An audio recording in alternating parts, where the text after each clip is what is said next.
میں تو امتی ہوں اے شاہ امم۔ پہلی بات تو یہ ہے کہ انسان اپنے ارادوں میں ناکام ہی اس لیے ہوتا ہے تاکہ رب کو پہچانے، سب سے پہلے رب کا جاننا یہ ہے کہ انسان اپنے ارادوں میں ناکام ہو کر اللہ کے اختیار کو پہچانے۔ یہ اختیار اللہ کا ہے، اختیار اللہ کا ہے۔ لیکن بات یہ ہے کہ جب انسان اپنے کسی ارادے میں ناکام ہوتا ہے تو وہ اپنی ناکامی کو دنیا کے اسباب کے ساتھ جوڑ دیتا ہے کہ فلاں سبب کی وجہ سے ناکامی ہوئی ہے،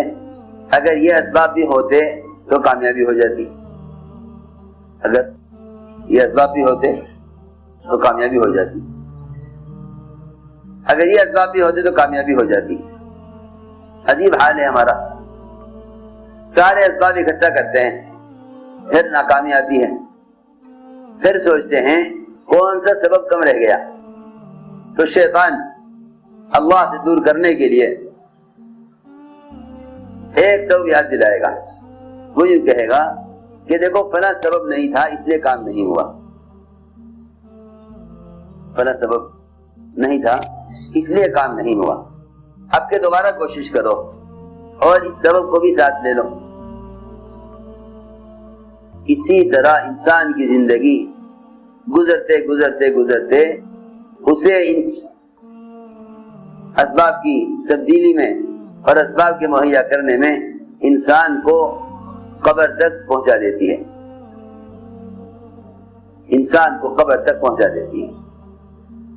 میں نے ایک بات عرض کی ہے کہ جو لوگ اپنے مسائل کے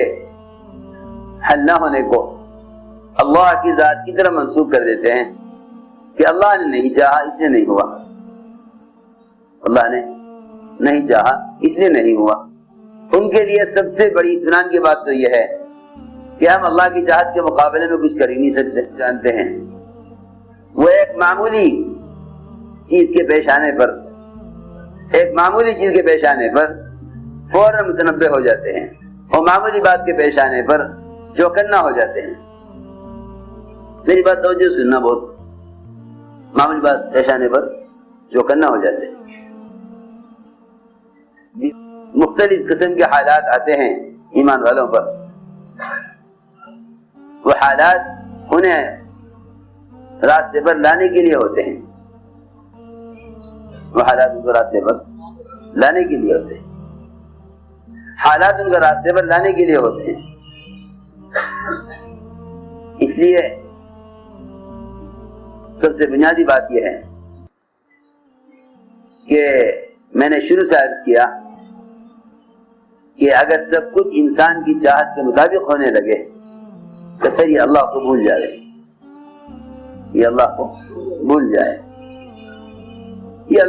جائے، اگر سب کچھ اس کی چاہت کے مطابق ہونے لگے۔ اس لیے حضرت علی فرمایا کہ رضی اللہ تعالیٰ عنہ عرفت ربی بفسخ العزائم،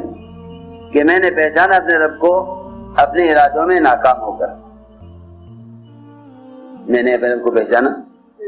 اپنے ارادوں میں ناکام ہو کر۔ حضرت علی فرماتے ہیں عرفت ربی بفسخ العزائم، کہ میں نے پہچانا اپنے رب کو اپنے ارادوں میں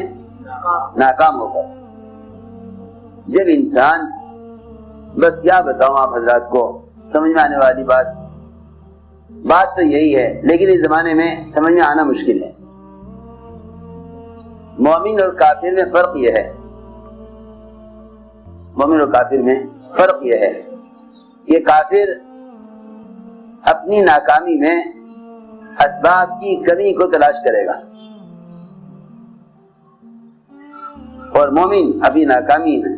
اعمال کی خرابی کو تلاش کرے گا کہ میرا کون سا عمل بگڑا تھا جس سے یہ حال آیا، اور کافر جس پہ کوئی حال آئے گا تو کافر کو معلوم نہیں ہو سکے گا کہ یہ حال کیوں آیا۔ عجیب بات ہے، اللہ نے قرآن میں تو کہا ہی ہے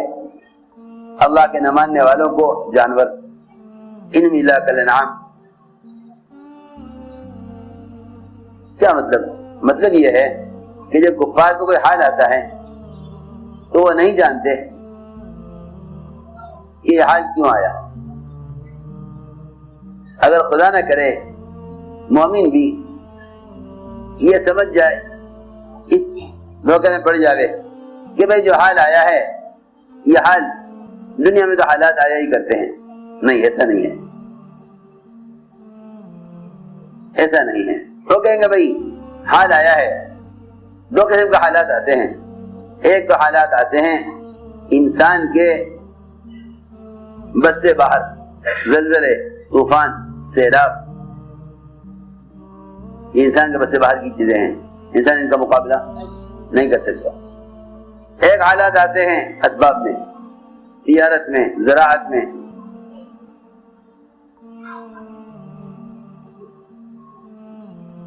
لیکن مسلمان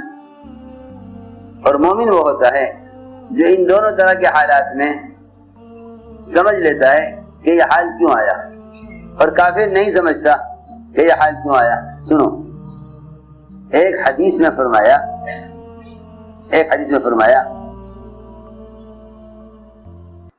کہ کافر پر آنے والے حالات ایسے ہیں جیسے کسی جانور پر کوئی حال آ جائے تو جانور نہیں جانتا یہ حال کیوں آیا۔ عجیب بات ہے، اگر ہم غور کریں، اپنی سب ہم میں سے ہر ایک اپنی زندگی پر غور کرے تو کتنی آسانی سے ہمارے حالات ہمیں اللہ تک پہنچا سکتے ہیں،